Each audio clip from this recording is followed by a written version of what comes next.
बिस्मिल्लाहिर्रहमानिर्रहीम, अस्सलाम वालेकुम नाज़रीन, मैं हूं कंबर ज़री। प्रोग्राम देख रहे हैं आप कैपिटल टुडे। नाज़रीन, आज प्रोग्राम में डिस्कस करेंगे क्या हुकूमत मुखालिफ तहरीक की कामयाबी होगी, कितने इम्कानात हैं इसकी कामयाबी के। अशिया खुर्दोनोश की कीमतों में इजाफा हो गया है, महंगाई किस तरफ जा रही है, क्या आवाम भी इस तहरीक का हिस्सा बनने जा रही है या नहीं, इसके साथ डिस्कस करेंगे। एहतसाब का अमल किस हद तक अपोजिशन की राह में रुकावट बनने लगा है। नवाज शरीफ एक जारहाना सियासत कर रहे हैं और ये जारहाना सियासत कब तक जारी रहेगी, ये तमाम चीज़ें आज प्रोग्राम में डिस्कस करेंगे। और सीनियर तज्ज़ियाकार हमारे साथ मौजूद हैं। हमारे साथ इफ्तिखार शिराजी साहब मौजूद हैं, सीनियर सहाफ़ी हैं, डॉन न्यूज़ से इनका ताल्लुक़ है। नज़ीर लगारी साहब मौजूद हैं, बोल न्यूज़ से इनका ताल्लुक़ है, सीनियर राइटर भी रहे हैं। अमीर अब्बास साहब मौजूद हैं, सीनियर तज्ज़ियाकार हैं। आप तीनों मौजूद मेहमान ग्रामी का शुक्रिया। सबसे पहले आगाज़ मैं शिराजी साहब की जानिब से करूँगा। शिराजी साहब, एक बड़ा इंपॉर्टेंट आजकल आप देख रहे हैं कि हुकूमत के ख़िलाफ़ मुत्तहिदा अपोजिशन की रोज़ इजलास हम देखते हैं। पीडीएम के कभी तयन हो रहा होता है कि सदारत कौन करेगा, कभी हम ये देख रहे होते हैं कि जलसा कब करने हैं। तो ये पीडीएम की जो तहरीक है, ये आप इसको किस तरह से देख रहे हैं? क्योंकि हुकूमत मुखालिफ तहरीक पहले भी माजी में हम देखते रहे बहुत उठी हैं, लेकिन क्या इस तहरीक की क्या कामयाबी आपको ऑन कार्ड नज़र आ रही है? देखिए, किसी भी तहरीक की कामयाबी का बुनियादी दारोमदार इस बात पे होता है कि उससे जुड़े लोग खुद कितने कमिटेड उस तहरीक के साथ, फिर उसके लिए जो स्ट्रेटजी है वो कितनी इम्पोर्टेंट बेहतरीन अंदाज में बनाई गई है। तो मेरे ख्याल में पहले मरहले पे हम देखें कि जो लोग इस सारी तहरीक से जुड़े वो खुद इस तहरीक से कितने मुखलिस हैं। आपके सामने है कि इसमें जब शामिल जितनी भी जमातें हैं, बिलखसूस जो मेजर पॉलिटिकल पार्टीज़ हैं, जिसमें पाकिस्तान पीपल्स पार्टी है, पाकिस्तान मुस्लिम लीग नून है, या मौलाना फजल रहमान साहब की JUFA है। तो गोया के इन तीन बड़ी जमातों के दरमियान जो एक एतमाद है, जो दूसरे के ऊपर जो एक ट्रस्ट लेवल है, वो तो उस सतह का नज़र नहीं आ रहा कि जो होना चाहिए। और उसकी भी वजूहत है। देखा जाए तो माजी करीब में इन जमातों ने अगर हुकूमत वक्त के ख़िलाफ़ कुछ एडवेंचर्स किए हैं तो वो बुरी तरह एक तरह से नाकाम हुए हैं। और वजह यही है कि शायद ये जमातें एक दूसरे के साथ उस कदर मुखलस नहीं थी और बैक डोर से कहीं ना कहीं कुछ बातचीत चल रही थी और वो एक बड़े कंप्रोमाइज़ में चली गई और उन चीज़ों को मटीरियलाइज नहीं कर सकी जिनका उन्होंने एक तरह से ऐलान किया था। तो मैं समझता हूँ कि पहले मरहले पे तो इस चीज़ को एड्रेस करने की ज़रूरत है। जिस तरह के बयानियाँ लेके आए हैं इस वक्त, वो अगर वो बयानियाँ उसके साथ वो खड़े होते हैं और और एक इत्तेहाद दिखाते हो, तो मैं नहीं समझता कि पाकिस्तान की इतनी जमातें इकट्ठी हो जाए और एक ऐसी हुकूमत के जो एक थिन मेजोरिटी के साथ चल रही है, वो मरकज़ के अंदर हो, वो पंजाब के अंदर हो। तो जो मेन बैटल फील्ड है वहाँ पे तो इनकी कोई ज़्यादा इतनी मजबूत गिरफ्त नहीं है हुकूमत की। और पिछले 2 सालों की परफॉर्मेंस को भी देखा जाए तो वो भी हम कह सकते हैं कि बड़ी ही बुरी है। रादर हम ये भी नहीं कह सकते कि तसल्ली बख्श है। तो तमाम अवामिल तो मौजूद है कि एक तहरीक चलनी चाहिए, उस तहरीक के नतीजे में मौजूदा हुकूमत के लिए मुश्किलात खड़ी होनी चाहिए। लेकिन बुनियादी सवाल जो मैंने उठाया है, क्या ये तमाम जमात एक दूसरे के साथ मुखलिस हैं और वो क्या आवाम की आवाज़ सुन रहे हैं? जो आप अपनी इब्तदाई में भी कह रहे हैं कि क्या लोग भी निकलेंगे। लोग तो बहुत ज़्यादा मुश्किल का शिकार है, उनकी ज़िंदगियाँ बड़ी परेशान कुन हो चुकी हैं। लेकिन बुनियादी तौर पर जो पार्लिमान के अंदर मौजूद जमातें हैं वो कितनी संजीदगी के साथ इस सारे मामले को ले रही हैं। तो अगर संजीदगी दिखाई जाती है, इत्तेहाद दिखाया जाता है, तो फिर मैं समझता हूँ कि हुकूमत वक्त के लिए बहुत मसाइल पैदा हो सकते हैं। नजीर साहब, आप क्या समझते हैं, कितनी संजीदगी अब तक दिखाई गई है या फिर आने वाले दिनों में क्या संजीदगी एक्सपेक्ट की जा सकती है? अवामिल मौजूद हैं, थोड़ा सा अगर जोर लगाया जाए अपोजिशन की जानिब से तो हुकूमत को बहुत ज़्यादा मुश्किलात का सामना करना पड़ सकता है, लेकिन बात वहां पे आकर रुक जाती है कि आपस में कितना इत्तेहाद है इन लोगों का। व्हाट्स योर ये टेक? भी एक बयानिया है, ये भी एक बयानिया है कि अपोजिशन में इत्तेहाद नहीं है, अपोजिशन मुंतशिर है, अपोजिशन मुख्तलिफ ख्याल है, अपोजिशन की कारकर्दगी जो है वो ऐसी नहीं होगी, ये डिलीवर नहीं कर सकेगी, ये आगे नहीं बढ़ सकेगी और ये एक साथ नहीं चल सकेंगे। ये एक बयानिया है और इसको इस्टेब्लिश भी किया जाएगा। फर्दर भी इस तरह की बातें की जाती रहेंगी, हमारी तरफ से भी की जाती रहेंगी, पॉलिटिकल अनासर की तरफ से भी की जा रहेंगी, मुख्तलिफ सतहों पर ये बात होती रहेगी। लेकिन आप बताएं कि क्या ऐसा कैसे मुमकिन हुआ कि 1979 में जुल्फकार अली भुट्टो को जब फांसी दी गई तो JUI इक़्तिदार में थी, मौलाना नवाबजादा नसरुल्लाह खान की पार्टी इक़्तिदार में थी, मुस्लिम लीग इक़्तिदार में थी, और कई जमातें और इक़्तिदार में थी। लेकिन जब भुट्टो साहब की फांसी के बाद 2 साल के बाद जब अलायंस बना तो बेगम नुसरत भुट्टो ने और बहुत मोहतरमा बेनज़ीर भुट्टो ने अपने दिल पर पत्थर रखकर उन लोगों के साथ अलायंस किया जिन लोग इक़्तिदार में थे और जिनके इक़्तिदार में होते हुए भुट्टो साहब को फांसी हुई थी। तो ऐसा नहीं समझा जाना चाहिए कि सियासी सतह पर लोगों के इत्तेहाद नहीं बन सकते हैं। मौलाना मुफ्ती महमूद के साथी जो थे सुबह सादिक खोसो और भी थे जो इक़्तिदार में थे, लेकिन बाद में मौलाना फजल रहमान ने बड़ी इस्तकामत के साथ एमआरडी में शमूलियत अख्तियार। मौलाना नवाब रसूलुल्लाह खान ने 5 साल नजरबंदी में गुजारे थे और ज़ियाउल हक की नजरबंदी में गुजारे थे और उन्होंने पूरे इस्तकामत के साथ एमआरडी की तारीख में हिस्सा लिया था। और दीगर जमातों ने मेराज मोहम्मद खान भुट्टो साहब के दौर में जेल में रहे, लेकिन एमआरडी की तारीख में वो सफ़े अव्वल के सिपाही थे। इसी तरह से और लोग थे जिन्होंने पूरे उसमें हिस्सा लिया। और मौलाना अपना ख्वाजा खैरुद्दीन वो कहा करते थे कि मुझे भुट्टो साहब ने गिरफ्तार करके टापू में छोड़ दिया था, लेकिन वो फिर बेगम नुसरत भुट्टो के साथ बैठे थे और उनने अलायंस में हिस्सा लिया था और उनने 7-8 साल जिद्दोजहद की थी उनके साथ मिलकर एमआरडी की। और एमआरडी की बड़ी तहरीक थी जो पाकिस्तान में जिस पर कोई साया नहीं था एस्टेब्लिशमेंट का, कोई वो सिग्नल नहीं था एस्टेब्लिशमेंट का। वो एंटी एस्टेब्लिशमेंट एक बड़ी पाकिस्तान की तारीख की बड़ी तारीख थी जो चली है। तो ये बयानिया नहीं चलेगा, चल नहीं सकेगा। लोग आएंगे, लोग तारीख में हिस्सा लेंगे। लोग बेजार हो चुके हैं इस हुकूमत की कारकर्दगी से। इस हुकूमत ने कुछ नहीं किया है। ये हुकूमत ज़ियाउल हक का और अयूब खान का दौर वापस ले आई है जहाँ सिर्फ इंतकाम हुआ करता था और लोगों को जेलों में रखा जाता था। लोगों के ऊपर बकरियां चोरी करने के इल्जाम लगाए जाते थे, लोगों के ऊपर मुख्तलिफ के किस्म के डकैतियों के, चोरियों के और इल्जाम लगाए जाते थे। और अब भी जो इल्जाम लगाए जा रहे हैं, जरदारी साहब 12 साल तकरीबन उम्र कैद की 2 मुद्दतें भुगत चुके हैं। उनके ऊपर अब तक क्या साबित हुआ है? नए इल्जाम आते हैं, साबित तो क्या हुआ है? अमीर अब्बास साहब आपकी जानिब बढ़ूंगा, क्या आपको ये ओपोजिशन की तहरीक कामयाब होती नजर आ रही है? देखिए, सबसे पहले तो लगारी साहब ने चूंकि एमआरडी का जिक्र छेड़ दिया तो जरा एमआरडी से ही बात करते हैं। एमआरडी एंटी एस्टैब्लिशमेंट मूवमेंट थी और एमआरडी के अंदर मौलाना फजल रहमान साहब भी मौजूद थे, पीपल्स पार्टी भी मौजूद थी, बाकी जमातें भी थी, कुछ 11 या 12 जमातें थी। लेकिन उस वक्त एमआरडी मूवमेंट किसके खिलाफ थी? ज़ियाउल हक के खिलाफ नहीं थी। सिर्फ एमआरडी मूवमेंट जो ज़ियाउल हक के दुम छल्ले सियासतदान थे उनके भी खिलाफ थी, वो नवाज शरीफ के भी खिलाफ थी। नवाज शरीफ उस वक्त जब ये शुरू हुई थी मूवमेंट शायद 82-83 में, उस वक्त नवाज शरीफ पंजाब के एक्साइज एंड टैक्सेशन के और फाइनेंस के मिनिस्टर थे। आज वो नवाज शरीफ पीडीएम में बैठ के मुझे जमहूरियत सिखाएंगे? मेरे मुंह पे पागल लिखा हुआ है, कौम के मुंह पर उल्लू का पट्टा लिखा हुआ है। और भाई पहले आके एतराफ जुर्म करें। ऐसे नहीं होगा खंबर साहब कि आप जब चाहे कुछ जमहूरियत मुमकिन ना करें। आप जब चाहे आप जमहूरियत की तारीफ इधर मोड़ दें, जब चाहे जमहूरियत की तारीफ इधर मोड़ दें। अगर आप ज़ियाउल हक के साथ हैं तो जमहूरियत उधर है, अगर आज आप फंस रहे हैं तो जमहूरियत इधर है। जमहूरियत की कोई यूनिवर्सल तारीफ है ना। जो अवामी इश्यूज हैं, जो इमरान खान की हुकूमत की बदतरीन कारकर्दगी है, जो इमरान खान साहब के बदतरीन यूटर्न्स हैं, जो इमरान खान साहब की तरफ से कौम को मायूसी के रोज तोहफे मिल रहे हैं, वो एक तरफ हकीकत है, उसमें कोई दो राय नहीं है। और उसके ऊपर एहतजाज करना ऑपोजिशन पर फर्ज है, क्योंकि ऑपोजिशन जो है उसे गवर्नमेंट इन वेटिंग कहा जाता है। लेकिन हम तो पागल नहीं है ना।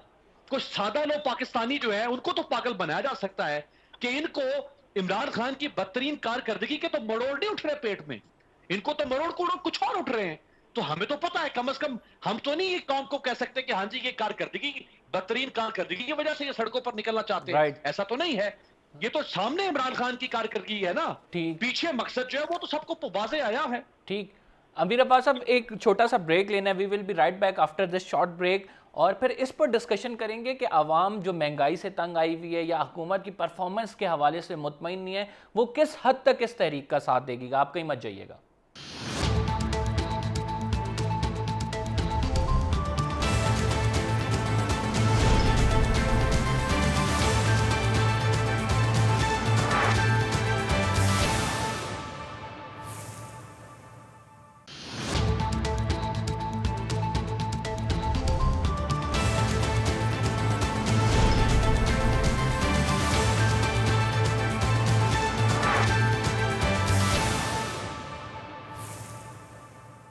वेलकम बैक नाज़रीन। और अब डिस्कस करेंगे कि अवाम इस ओपोजिशन की तहरीक का कितना साथ देगी। अगर ये तहरीक इस्टाब्लिशमेंट के ख़िलाफ़ है तो किस हद तक हम ये देख रहे हैं कि ये तहरीक ओपोजिशन के दरमियान इत्तेहाद का सबब बनेगी और कब इसमें मुखालफत शुरू हो जाएगी। क्योंकि ख्वाजा आसिफ के अगर एक बयान की बात की जाए जिस पर उन्होंने बाद में माजरत की, उन्होंने कहा जरदारी साहब पर हमें ट्रस्ट नहीं है।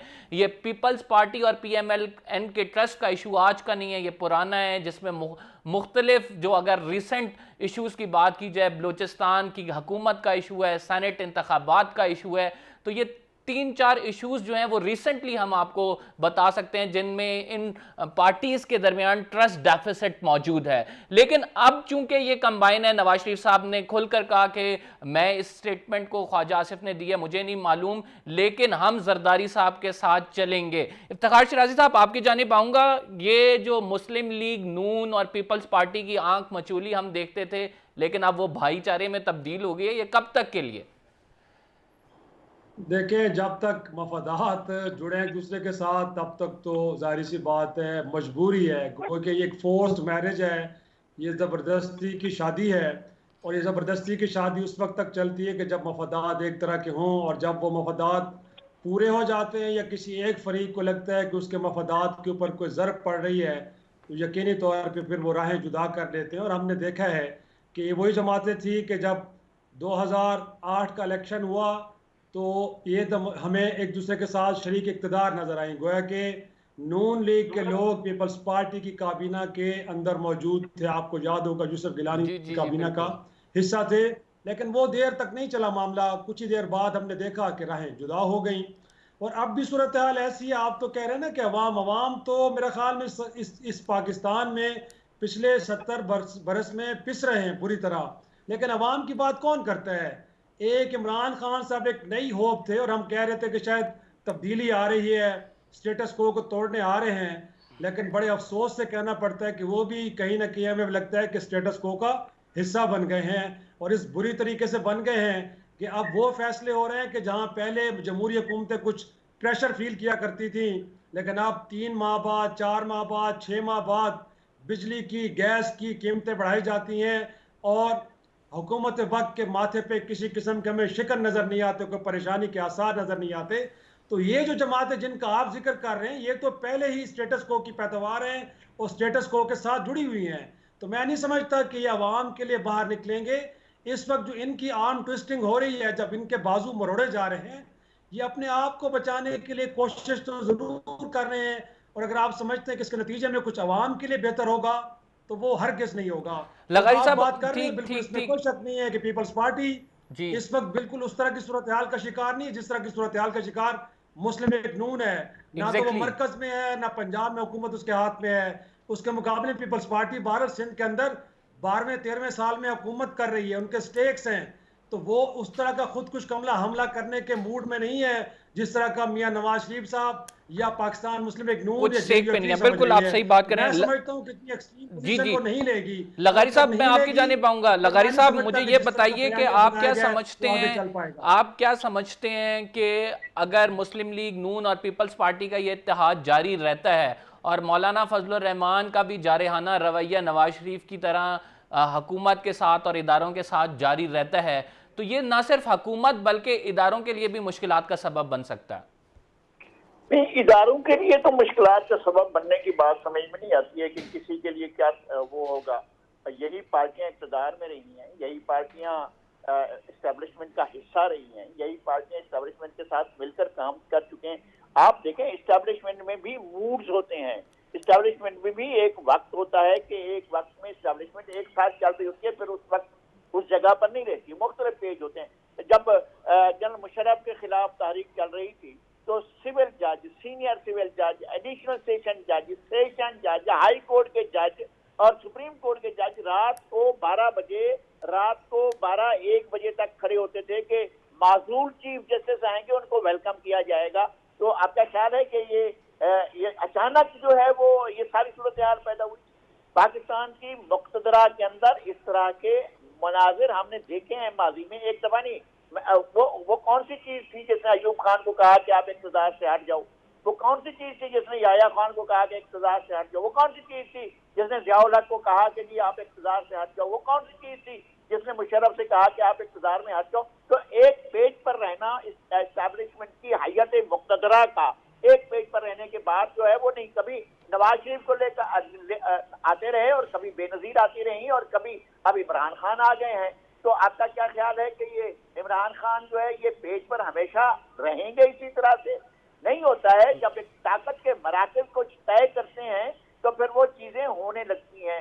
मैं फिर अर्ज कर रहा हूं कि ये हुकूमत न सिर्फ अवाम के लिए मायूस कुन है बल्कि तमाम इदारों के लिए मायूस कुन है। इसने तो तमाम इदारों का वकार, एहतराम, इज्जत सब कुछ दांव पर लगा दिया। इनकी नाक़िस कारकर्दगी ने और इनकी अवाम दुश्मन पॉलिसियों ने इन लोगों का जीना दो भर कर दिया है। इन्होंने कोई रास्ता नहीं छोड़ा है कि लोग कैसे जिंदगी गुजारें। आपके अब इस वक्त जो है आप देखें तो क्या हुआ, 500 से 550 के दरमियान अदरक मिल रही है, अब 150 पौने 200 में टमाटर मिल रहा है, अब प्याज नहीं मिल रहा है, अब सब्जियां लोग नहीं खा पा रहे हैं भाईजान।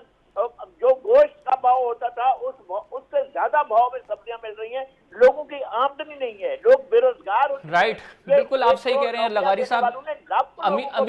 अमीर अब्बास आपकी तरफ आऊंगा, ये जानना चाहूंगा 8.85 से लेके 9.4 ये पिछले महीने का फिगर है जो आपको मैं कोट कर रहा हूं। और जिस तरह से महंगाई बढ़ रही है, अवाम के पास क्या ऑप्शन रह जाता है? नवाज शरीफ तो आपने कहा कि ऑप्शन नहीं है, वो जिस तरह की जमहूरियत की बात कर रहे हैं। जरदारी साहब भी पुराने हो गए, ऑप्शन नहीं है। इमरान खान साहब का एक होप था जिसको लेके लोगों ने उनको वोट दिया था।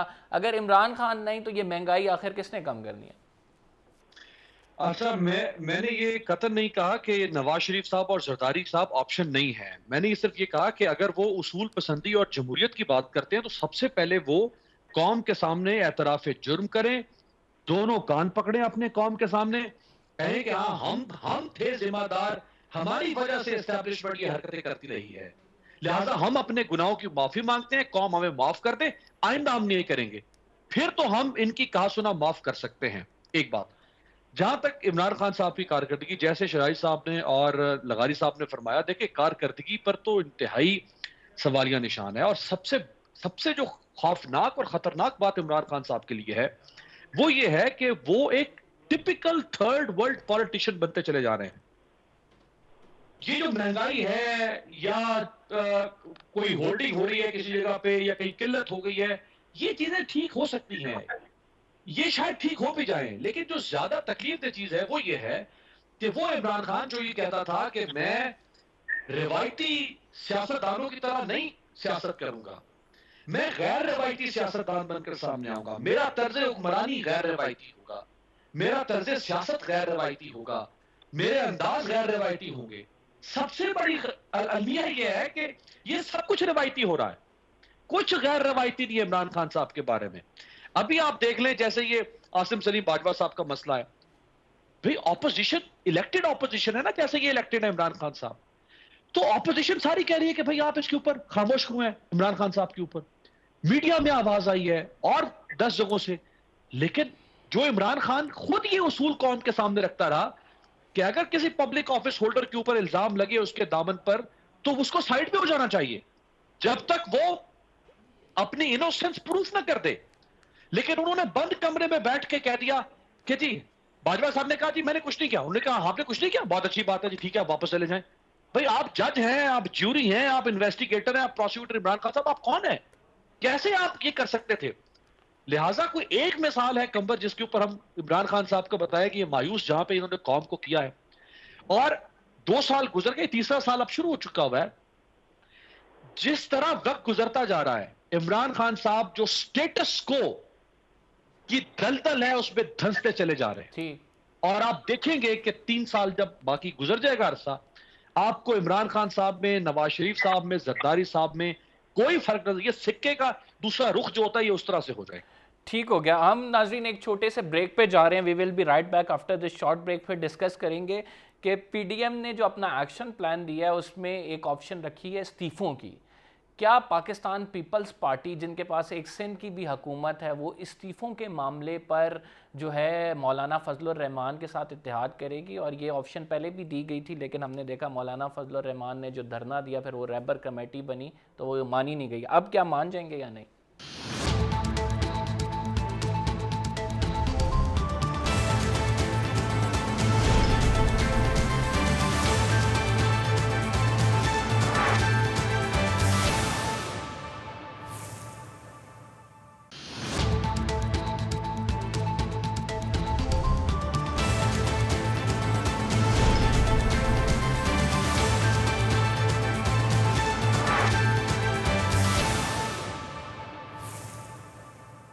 वेलकम बैक नाज़रीन, और अब डिस्कस करेंगे क्या पाकिस्तान पीपल्स पार्टी इस्तीफ़ों का जो ऑप्शन दिया गया था एक्शन प्लान में, और वो ऑप्शन रखा गया था एहतजाजी तहरीक, जलसे जुलूसों और रैली के बाद का ऑप्शन, यानी ये उसे फाइनल ऑप्शन के तौर पर देखा गया था कि हम इस्तीफ़े भी दे सकते हैं। लेकिन इस ऑप्शन पे पहले भी बहस हो चुकी है और इस ऑप्शन पे पहले भी हम पार्टीज़ के दरमियान इख्तलाफ देख चुके हैं। तो अब क्या इस दफ़ा जो ये पीडीएम मूवमेंट है ये इस्तीफ़ों के ऑप्शन की तरफ जाएगी या नहीं जाएगी? इफ्तिखार साहब से जानते हैं।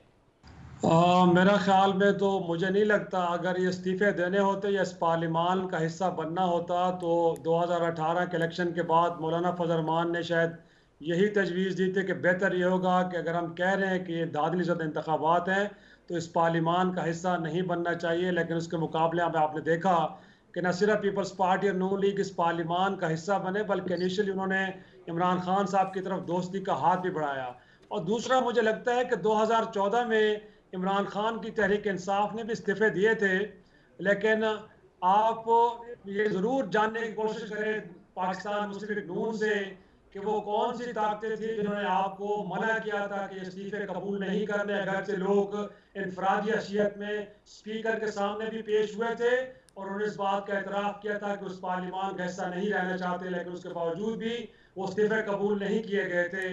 और ये भी मुस्लिम नून से पूछिएगा किसी दिन अगर आपको मौका मिले कि खैबर पख्तूनख्वा के अंदर रेजर थिन मेजॉरिटी के साथ बैठी थी पाकिस्तान तहरीक इंसाफ और JUF के मौलाना फजल रहमान जो उस वक्त इत्तेहादी थे मरकज़ में नून लीग के, बड़ी मिन्नतें करते रहे नून लीग की कि वहाँ पे मिल के हुकूमत बनाए और इमरान खान साहब की छुट्टी करें। तो वो कौन सी ताकतें थी जिन्होंने नवाज शरीफ को कहा कि वहाँ पे तहरीक इंसाफ की हुकूमत नहीं गिरानी? तो मैं समझता हूँ कि आज शायद वही ताकत इमरान खान साहब के साथ खड़ी है और अपोजिशन को इस बात का कभी यकीन है कि अगर पार्लिमान से इस्तीफे दिए गए तो फिर उसके बाद आम इंतखाबात नहीं बल्कि ज़िमनी इंतखाबात होंगे, और हो सकता है कि जो इनके पास इस वक्त पार्लिमान के अंदर फोरम मुयसर है ये इससे भी हाथ धो बैठे।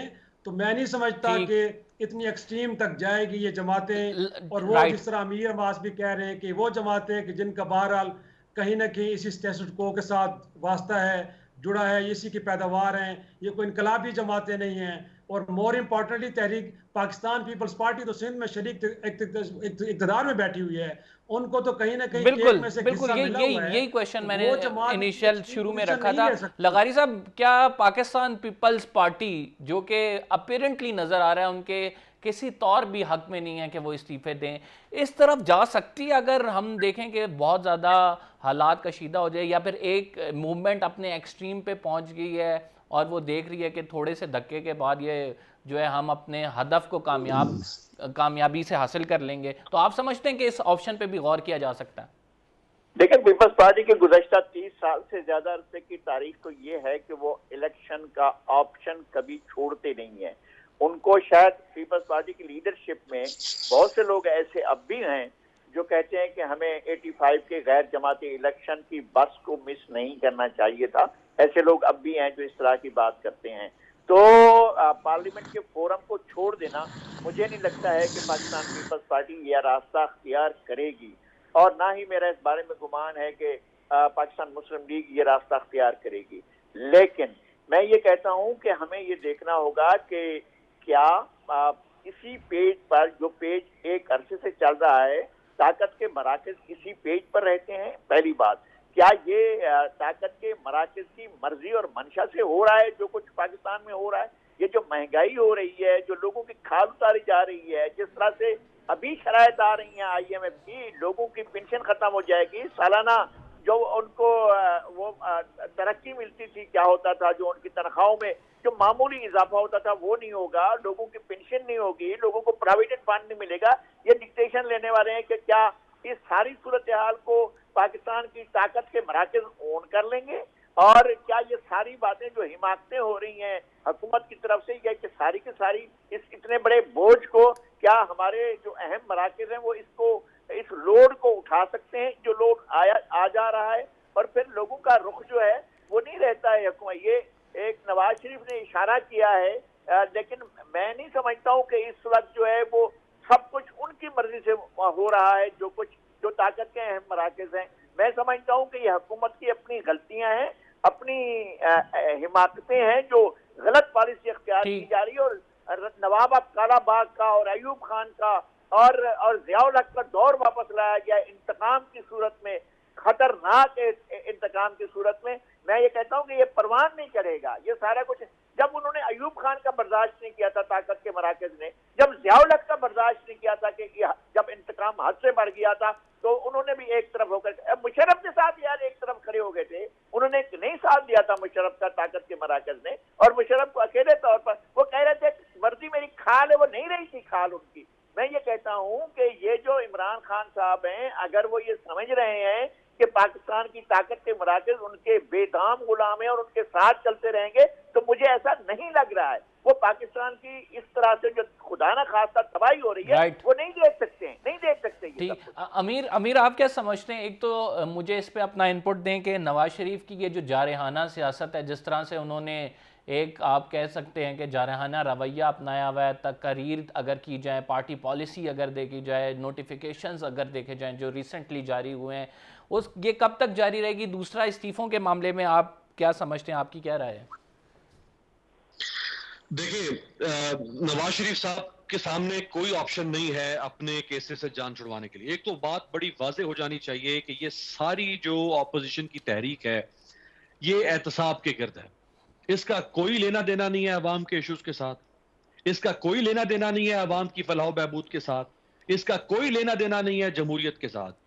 दूर दूर तक जमहूरियत और ये जो तहरीक है, ये इसमें जमीन आसमान का फर्क है। मसलन नवाज शरीफ साहब ने जो अभी 4 रोज पहले खिताब किया सेंट्रल वर्किंग कमेटी से, उस खिताब में एक शख्स नजर आ रहा था, कंबर शरारी साहब और लगारी साहब, अगर आपने नोट किया, उस शख्स का नाम था अमीर मुकाम।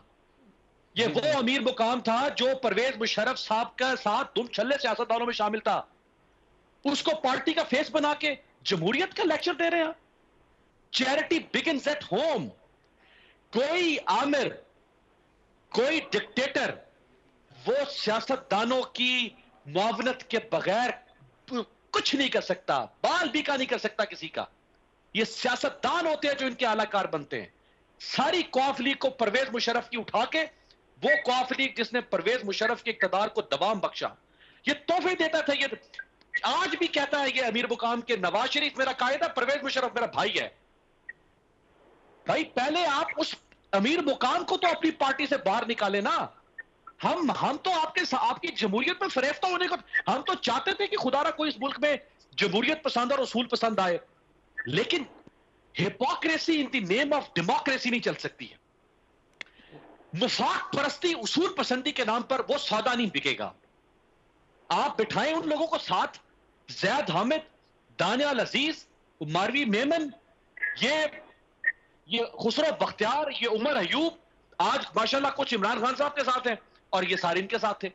आज भी आप उनको साथ बैठा के और आप कहें कि मैं सबसे पहले तो आप इनको कान से पकड़ के बाहर निकालते ना इमरान नवाज शरीफ साहब, और कहते कि हाँ हमने सबक सीखा है।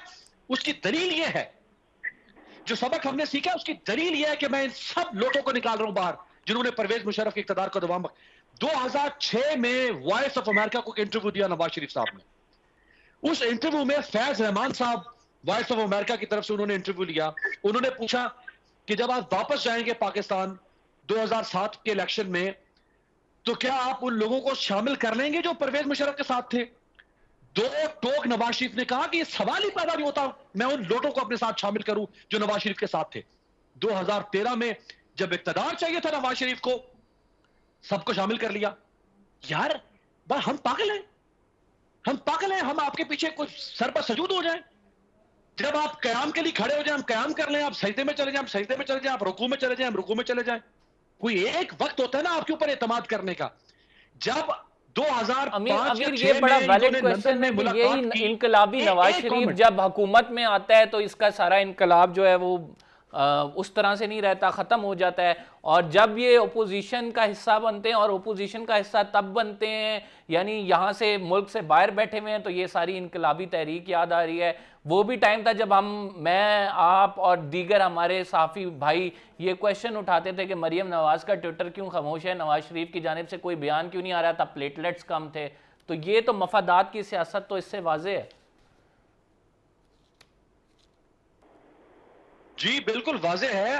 आप देखें 2006 में जब बेनज़ीर साहिबा लंदन में नवाज शरीफ साहब के घर तशरीफ लेकर गई और वहां पे तय हुआ कि अब हम 2007 के इलेक्शन से पहले वापस पाकिस्तान जाएंगे, तो उस वक्त भी नवाज शरीफ साहब ने कहा और मोहतरमा ने कहा कि जी बहुत गलतियां हुई हमसे माजी में, हमने सबक सीख लिया है, आइंदा हम वो गलतियां नहीं दोहराएंगे। मोहतरमा खैर दुनिया से चली गई, अल्लाह उनको करवट करवट जन्नत नसीब करे। नवाज शरीफ साहब इक़्तिदार में आ गए 2008 में पंजाब के अंदर, और इन्होंने वही गालियां शुरू कर दी आसिफ जरदारी को देना जो ये 88 से 99 तक देते थे बेनजीर साहबा को और आसिफ जरदारी को। इन्होंने वही करप्शन की बातें करना शुरू कर दी उनके खिलाफ, जब ये कहते थे 94 में नवाज शरीफ ने कहा था कि बेनजीर का जो सरे महल है मैं वो वापस ला के कौम के कदमों में निछावर करूंगा। 2008 में फिर वही बातें। ओ भाई ये क्या है, कोई एक ईमान दीन ईमान है आपको सियासत में या नहीं? यानी अब जब चाहे कहे जी मैं आप तो सियासत में मोमिन हो गया हूं, अब मैं मोमिन हो गया हूं सियासत में, हम क्या जी आप मोमिन हो गए हम आप पर ईमान ले आते। यार ऐसा तो नहीं होता ना। ठीक, आज भी मैं तो कह रहा हूं कि नवाज शरीफ साहब को शक का फायदा मिलना चाहिए। राइट। अगर वो उसूल पसंदी की बात करें बिल्कुल अच्छी बात है, लेकिन पहले एतराफ करें, एतराफ और अपने उसका एक जराइम जैसा का भी। करें। बिल्कुल अमीर अब्बास आपकी सही बात है, बहुत बहुत शुक्रिया इफ्तिखार शराजी साहब, नज़ीर लगारी साहब, अमीर अब्बास साहब। प्रोग्राम का टाइम ख़त्म हो गया नाज़रीन, इंशाल्लाह कल आपके सामने एक नए टॉपिक के साथ हाजिर खिदमत होंगे। कंबर ज़ैदी को इजाज़त दीजिए, फ़िलहाल इतना ही, अल्लाह हाफ़िज़।